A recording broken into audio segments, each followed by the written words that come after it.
Witnesses say he was going 70 to 90 miles an hour without his headlights on and didn't hit the brakes.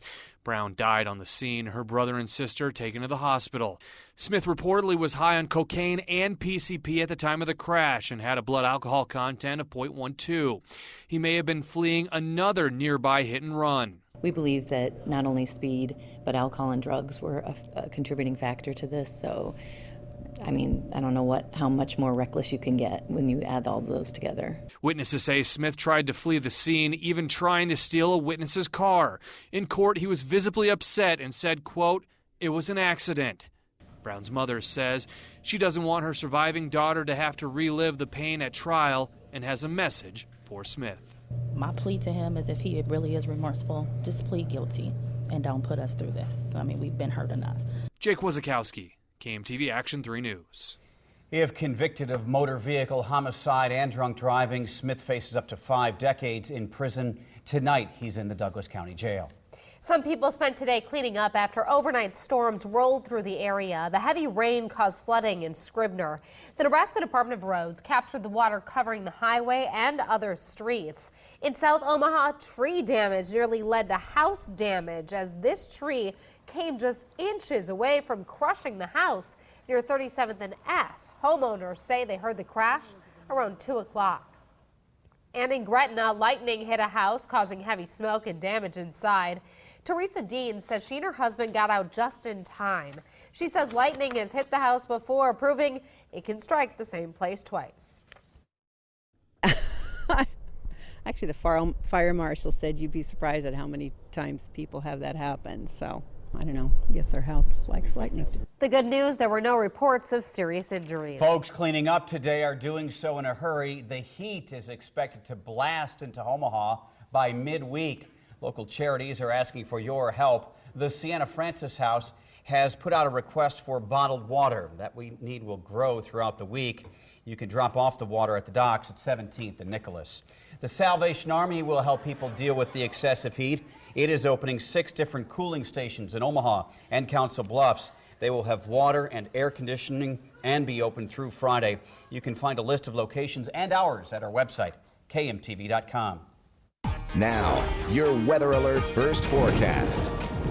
And an excessive heat watch has already been issued for tomorrow and extends all the way into Friday. It not only includes the Omaha Metro, but a large portion of the Great Plains states, even back to the Great Lakes. So as this heat continues to build, just how hot is it expected to get and how long will this heat wave stick around? I'll let you know coming up. Time now 6:03. Other stories we're tracking tonight. Family and friends are remembering a motorcycle rider killed in a weekend crash near Midtown Omaha.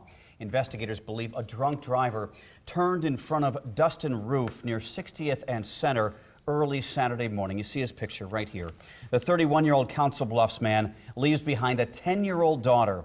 Friends have set up a GoFundMe page to help pay funeral expenses.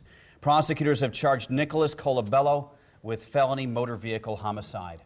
Family and friends are mourning the death of a teenager killed in a dirt bike crash near Tabor, Iowa. Today, the Nebraska Medical Center confirmed Caleb Cohey died from injuries he suffered after he lost control, slammed into a ditch full of evergreen trees in early July. Grief counselors will be at Fremont Mills Community Schools, where Cohey attended before he moved to California last year.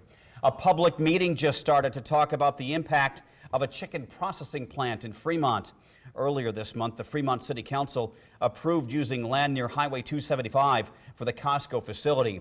Bold, Nebraska is hosting tonight's meeting. It features 2 national experts. Supporters of the project believe it will create more than 1,000 jobs.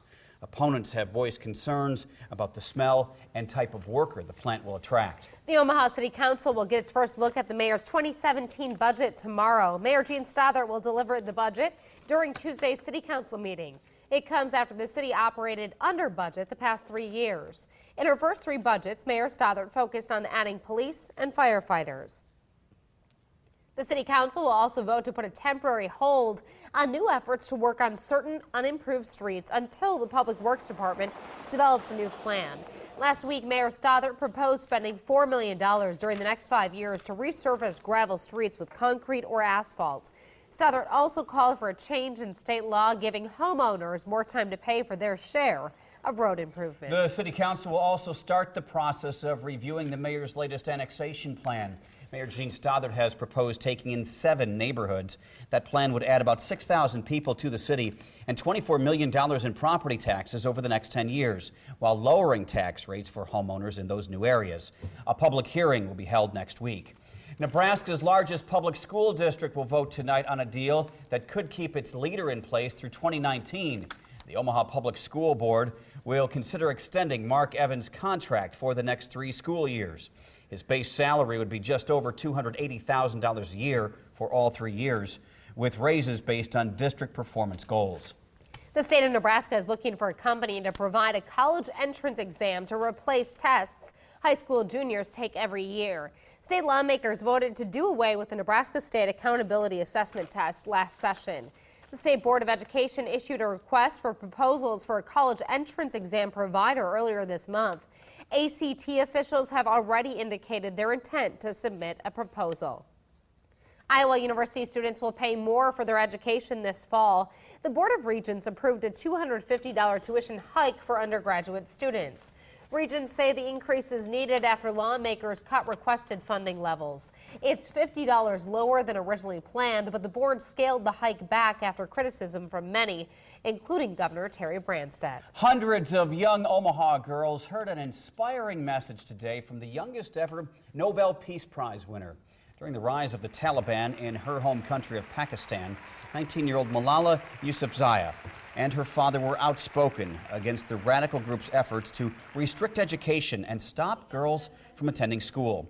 In 2012, a Taliban gunman shot Malala. She survived and has made it her mission to make sure every girl in the world receives an education. Here in Omaha, participants at Girls Inc. were very impressed. Never say that you can't do anything because you're a girl. Always believe in yourself. Like, never give up, because it seems like after all the things that she's been through, you would expect her to give up, but she kept going for what she stood for. Malala's trip to Omaha was made possible with the help of philanthropist Susie Buffett. Hundreds attended today's luncheon. Moving America's heroes through the airports more quickly, that's the goal of a new proposed airport law. Congressman Brett Ashford said he's working on legislation that would let retired veterans qualify automatically for TSA PreCheck. Ashford met with officials at Eppley Airfield to talk about security changes made since 9/11. He says improved technology is making a big difference for travelers. The TSA system is much more efficient. It's much quicker to get through the security checks, but it's much safer. Ashford says times in check-in lines at Eppley are now half what they were a decade ago. 2 key parts of the Conagra Campus on the Omaha riverfront are now available. The Omaha World Herald reports Conagra is looking to lease 2 buildings. One housed the offices of executives, many of whom moved to Chicago when Conagra transferred its headquarters there. Conagra officials say the company is still looking at what to do with the rest of the campus.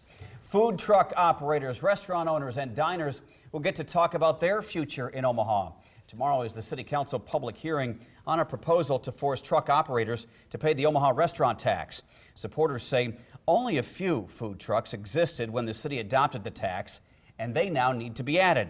The city is now working with the Omaha Food Truck Association on a plan to regulate where food trucks can operate. Omaha gears up to add another major sporting event to the calendar, and again, it will decide who will go to the Olympics. Today, Baxter Arena announced it will host curlers trying to make the 2018 U.S. curling team.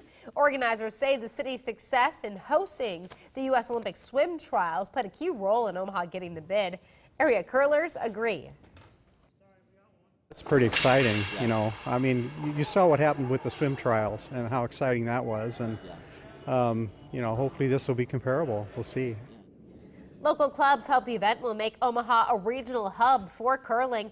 We'll have more on exactly what curling is a little later in sports. It's the history of the Cold War on display here in Nebraska. We take you to a new exhibit at the Air and Space Museum where the artifacts were handpicked by just one man. And it's going to be warm and humid to take in a Storm Chasers game this evening, but we do have another chance for storms in the forecast tomorrow. I'll show you when the activity will move in. This ET preview is brought to you by Hy-Vee. A George Clooney bromance exclusive. Randy Gerber reveals crazy stories you won't believe. Next, ET. Tonight at 6:30 on KMTV-3. Find your perfect vehicle at Woodhouse Nissan in Bellevue. Lease a new 2016 Nissan Sentra for only $89 a month. Woodhouse Nissan, just off Highway 75 and Chandler Road in Bellevue.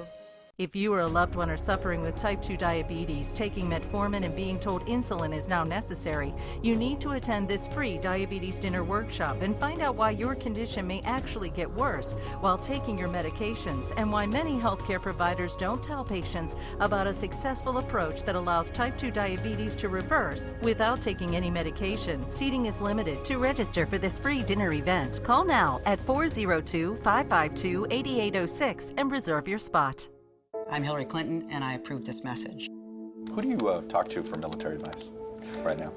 Well, I watch the shows. I mean, I really see a lot of great, when you watch your show and all of the other shows. While Donald Trump watched TV, as Secretary of State, Hillary Clinton negotiated a ceasefire in Gaza, a reduction in nuclear weapons, took on Vladimir Putin, and stood up against the trafficking of human beings. A steady leader in an unsteady world. Hello, Amy. You look proud today. Well, of course you're proud. You just got back from You Pull It, where you found that side mirror for your car. The side mirror your mechanic said would take 2 weeks to order. And you didn't have to get your hands dirty to get it. No, because you had help from You Pull It's own Eddie. And Eddie pulled it while you watched. You're a real take charge kind of gal, Amy. Sell a vehicle or find the pieces and parts you need at You Pull It. You Pull It, or we'll pull it for you. YouPullItNebraska.com. A lot has been said about the 2016 Chevrolet Camaro.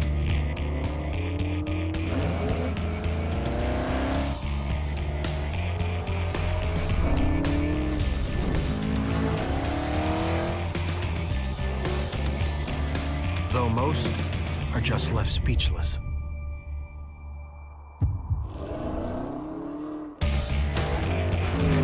See your Heartland Chevy dealers. I know my son has a bright future, so when I refinance my loan with Centris, I use the money I saved to start a college fund. Saving money for my son's college tuition will set him up for success. As a Centris employee, refinancing loans is just one of the many things we do to help members build a strong financial future. It's what makes my job so rewarding. My name is Kyla, and I'm a Centris member and employee.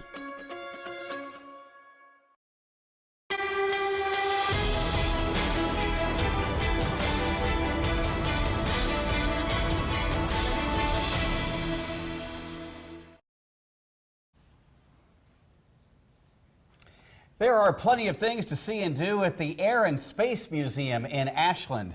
A new exhibit tells the history of the Strategic Air Command. It's essentially the history of the Cold War. Only on 3, Lindsay Thies introduces us to the man behind it. Traveling back in time, the new exhibit at the Strategic Air Command, or SAC Museum, boils it down to just 100 things picked by this guy. I'm Brian York. I'm the curator here at the SAC Aerospace Museum. Telling the stories of how Strategic Air Command came to be. SAC's history is essentially the history of the Cold War. SAC started in 1946 and actually predates the U.S. Air Force. And it ended in 1992 after the fall of the Berlin Wall and the collapse of the Soviet Union. You can see a piece of the Berlin Wall with this exhibit. At its largest, over 40 Air Force bases and more than 260,000 personnel made up SAC.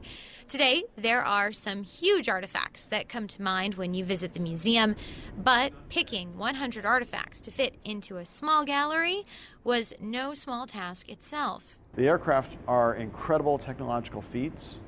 They are great tools, but it comes down to the people. People, highlighted by things they carried with them on deployments, things that were worn from allies and enemies of the United States. With this phone here, they can call the person who's in charge of all of the military. And one of York's favorites. With this phone here, they can talk to the people that they command. Things showing how some of the most powerful players in Strategic Air Command communicated the hard decisions. And with this other phone, they can order a pizza.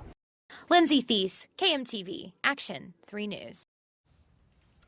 All right, weather alert meteorologist Jen Zeppelin is here. And Jennifer, comfortable out there today, but we've been warned. Look out for midweek. Yeah, the heat is going to be on and on strong through a huge portion of the Midwest, really. Really, a large portion of the country. Number of states are being impacted by this dangerous heat that we're looking at. We've only hit 95 one time this month. That's the warmest it's been. Oh, however, that is about to change here over the next couple of days. Live look at radar, and you can see it spinning around, not picking up any storms in the area. So a dry night tonight. You really have to go back to the west, over the western half of the state, into South Dakota, even into Colorado. That's where our next storm system is getting organized. Already see some very intense thunderstorms beginning to form. So what about the remainder of this evening? Dry conditions even into the overnight hours. But it'll be after about midnight that we'll start to see showers and thunderstorms beginning to move into the area. Some of the strongest activity, the Nebraska-South Dakota state line, that'll be around 4 a.m. So I stopped the time clock. Expect some scattered showers moving through basically before around sunrise. May see just a stray shower during the early afternoon hours, but generally down to the south of us. So looking at drying conditions by the afternoon. So I'm keeping a slight chance for an isolated shower or thunderstorm, mainly during the early morning hours. The threat for severe weather not expected to be a major issue for us. Wednesday, Thursday, hot and dry. Very humid outside, and those heat index values are going to soar. 85 right now. We've cleared it out. Gorgeous night to be outdoors. 61% humidity. Winds are from the east southeast about 10 miles an hour. Very humid outside due to all that rainfall that we've received over the past 24 hours. More than 2 inches. That's record rainfall for today. Temperature wise right now, we have 84 degrees in Atlantic, 81 Platte Smith, 85 Nebraska City, 87 in Lincoln. Our area neighborhoods, we have Greenbrier at 84 degrees, Brentwood 84, and Woodland Creek here at 82. Heading out to Midtown Crossing this evening, Monday night at the movies, Guardians of the Galaxy, great movie. It's going to be humid with temperatures about 84. Still a dry night, and around 11 p.m. temperature around 77 degrees. As far as the overnight hours, it's really dry, but it's the heat that's going to be building. That's why we have excessive heat watch already been issued for tomorrow, and it extends for most of the week, pretty much until Friday. We actually have a heat warning, excessive heat warning for the Kansas City area, but notice all the states that are going to be dealing with this heat, dangerous heat levels. And we're looking at temperatures between 92 tomorrow, warming it up into the triple digits potentially, but those heat index values are going to make it feel like over 100 degrees here for the next several days. Giving you an idea of just how hot as far as the feel-like temperature, 105 for Wednesday and 109 Thursday and Friday here in the Omaha metro. Overnight low temperatures dropping down into the low mid even 70s. We're looking at a few showers moving through by the afternoon, expecting maybe just a stray shower with a high of 92. And tonight's forecast 73 degrees, mostly cloudy with those storms rolling in early in the day. So some activity in the morning with 92. And the next 3 days, well, we bump it up to 96 on Wednesday, 98 Thursday. Wouldn't be surprised, though, if we do see 100-degree readings here Saturday and Sunday. Well, finally, by Sunday, we cool it off to about 88. Jen, Craig? All right, mid to late July. Yikes. Omaha's